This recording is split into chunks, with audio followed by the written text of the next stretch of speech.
मराठवाडा दौऱ्यादरम्यान उद्धव ठाकरेंनी केलेल्या टीकेला मुख्यमंत्र्यांनी उत्तर दिलेले आहे। शेतकरी संकटात असताना मुख्यमंत्री कुठे गेले? शेतकऱ्यांना दिलेल्या कर्जमाफीच्या आणि मदतीच्या आश्वासनाचं काय झालं?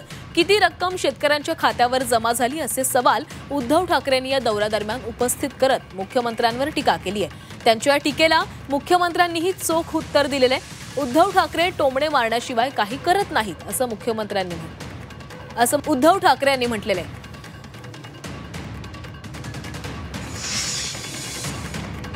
म्हणजे आज मी मराठवाड्यात फिरतोय, मुख्यमंत्री कुठे आहेत? कसं आहे बा? आहे ना बिहार मध्ये, आणि तिकडे बिहार मध्ये सांगतायत की माननीय पंतप्रधानांचं सगळ्या राज्यांवरती प्रेम आहे, महाराष्ट्रावरती पण प्रेम आहे, पण सगळ्यात जास्त प्रेम पंतप्रधानांचं हे बिहारवरती आहे, हे आपल्या महाराष्ट्राचे मुख्यमंत्री सांगतायत तिकडे। अशा पक्षाच्या हातात आपण आपला महाराष्ट्र दिला आहे, ह्याची जरा एक जाणीव ठेवा। यांच्याकडनं न्यायाची अपेक्षा करू नका। चांगलं आहे, विरोधी पक्षाचं काम आहे। पहिल्यांदा उद्धवजी बाहेर पडले आहेत, ते मला आनंद आहे।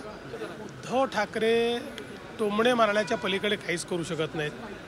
मी तर यापूर्वी देखील सांगितलं की विकासावर केलेलं त्यांचं एक भाषण दाखवा आणि 1000 रुपये मिळवा।